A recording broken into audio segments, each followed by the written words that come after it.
আসসালামু আলাইকুম। নিয়মিত বাংলা সংবাদে আপনাদের স্বাগতম। শুরুতে থাকছে শিরোনাম, এরপর বিস্তারিত। এবার ধরা খেল সেনাপ্রধান ওয়াকারুজ্জামান। সেনাবাহিনীর বিচারকে জনগণের চোখের আড়াল করতেই বিভিন্নখানে অগ্নিসংযোগ। মেট্রো রেল সহ গুরুত্বপূর্ণ স্থাপনায় নাশকতার আরও বড় সংখ্যা। এদিকে নাহিদের মন্তব্যের প্রক্রিয়ায় যা বলল জামায়াত। আর থাকছে আগামী নির্বাচনে আওয়ামী লীগ অংশগ্রহণ করতে পারবে না। এবং সবশেষ জানিয়ে দেব, দায়ী সারা স্বাক্ষরে জুলাই সনদ বাস্তবায়ন নিয়ে সন্দেহ আছে বলছেন সার্জিস ইসলাম। এতক্ষণ শুনছেন সংবাদ শিরোনাম, এবার জানুন পুরো বিস্তারিত।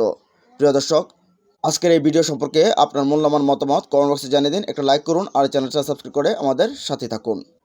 5 দিনের ব্যবধানে দেশের 3টি অত্যন্ত গুরুত্বপূর্ণ স্থাপনা এবং অর্থনৈতিক কেন্দ্রে ভয়াবহ অগ্নিকাণ্ডের ঘটনায় ব্যাপক ক্ষয়ক্ষতির শিকার হন ব্যবসায়ীরা। বিশ্লেষকরা বলছেন, সেনাবাহিনীর ঊর্ধ্বতন কর্মকর্তারা যে 15-16 বছরে গুম খুনের অপরাধ করেছেন, সেই বিচার যখন জাতির সামনে আনা হলো, তখনই উন্মাদ হয়ে পড়েন একদল সেনা অফিসার। আর এরপরই এই ইস্যুকে জনগণের চোখের আড়াল করতে নানাভাবে চক্রান্ত শুরু করে এই সেনাবাহিনীর কতিপয় কর্মকর্তারা।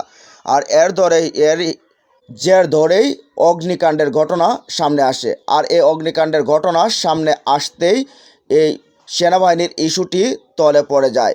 বিশ্লেষকরা বলছেন, সেনাপ্রধানও এর সাথে জড়িত, কারণ সেনাবাহিনীর বিচারটাকে সম্পূর্ণভাবে আড়াল করে দেওয়া হয়েছে এই অগ্নিকাণ্ডের ঘটনাকে সামনে এনে। গোয়েন্দা সূত্রের মারফতে জানা গেছে, মেট্রো রেল সহ গুরুত্বপূর্ণ স্থাপনায় নাশকতার আরও বড় সংখ্যা রয়েছে। সংশ্লিষ্ট সূত্র জানা যায়, গতকাল রোববার সরকারের উচ্চ পর্যায়ের সাম্প্রতিক অগ্নিকাণ্ডের ঘটনা নিয়ে কয়েক দফা বৈঠক হয়। বৈঠকে নিরাপত্তা সংশ্লিষ্ট সংস্থাগুলোর উচ্চ পর্যায়ের কর্মকর্তারা অংশ নেন। এতে বিমানবন্দরের মিরপুর ও চট্টগ্রামের কারখানায় অগ্নিকাণ্ডের বিষয় গুরুত্ব পায়। বৈঠকে শাহজালাল বিমানবন্দরের ঘটনাকে সর্বোচ্চ গুরুত্ব দিয়ে তদন্ত করা হয়। উচ্চ পর্যায়ের একাধিক সূত্রে জানা গেছে, প্রধান উপদেষ্টার কার্যালয়ে গতকাল 3টি নিরাপত্তা সংশ্লিষ্ট সংস্থা, পুলিশ সদর দপ্তর, সংশ্লিষ্ট বিভাগ, মন্ত্রণালয়ের কর্মকর্তাদের সঙ্গে সংশ্লিষ্টদের ধারাবাহিক বৈঠক হয়। এসব বৈঠকে বিমানবন্দরে আগুনের ঘটনায় সব ধরনের তথ্যাদি তদন্তের স্বার্থে পর্যালোচনা করতে বলা হয়। এ ঘটনায় দেশি বিদেশি কোনো চক্রান্ত রয়েছে কিনা তাও খুঁজে দেখার নির্দেশনা দেওয়া হয়। এছাড়া মেট্রো রেল গুরুত্বপূর্ণ সিভিল ও সামরিক সংশ্লিষ্ট স্থাপনাগুলোর নিরাপত্তা ঝুঁকি দ্রুত নিরূপণের জন্য বলা হয়। সবাই নিরাপত্তা সংশ্লিষ্ট 3টি সংস্থাকে প্রোঅ্যাক্টিভ হয়ে তৎপরতা জোরদারের জন্য বলা হয়েছে। জোর দেওয়া হয়েছে নিজেদের মধ্যে সমন্বয় বাড়ানোর জন্য।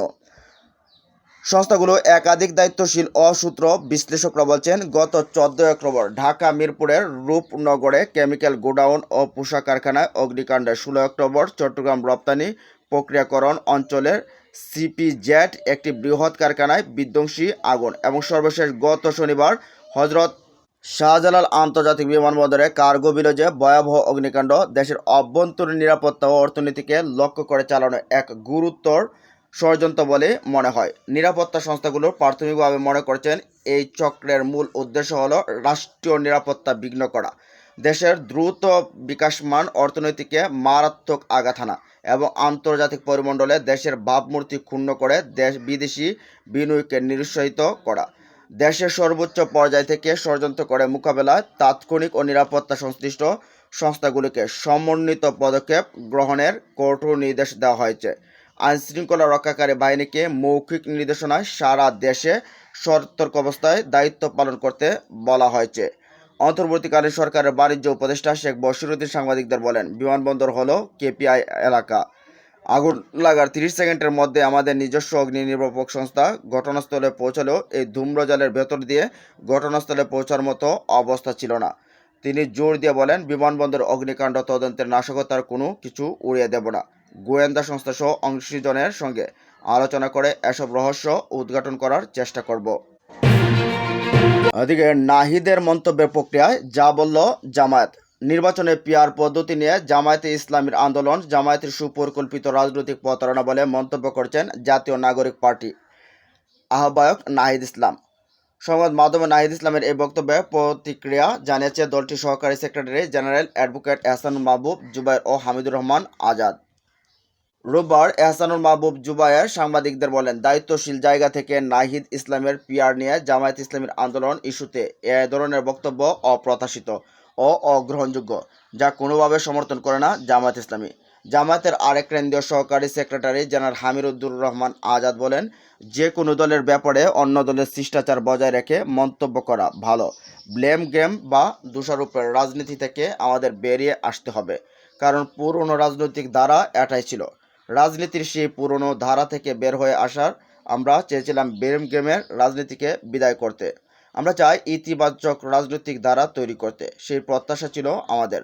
জামায়াতের এই নেতা মনে করেন, কোনো দল বা ব্যক্তি যখন সামঞ্জস্যতা কিংবা রাজনৈতিক অবস্থান হারিয়ে ফেলে যে কোনো কিছুই বলতে পারে। সেটা নিয়ে কোনো দলের কৌশল কিংবা রাজনৈতিক অবস্থান।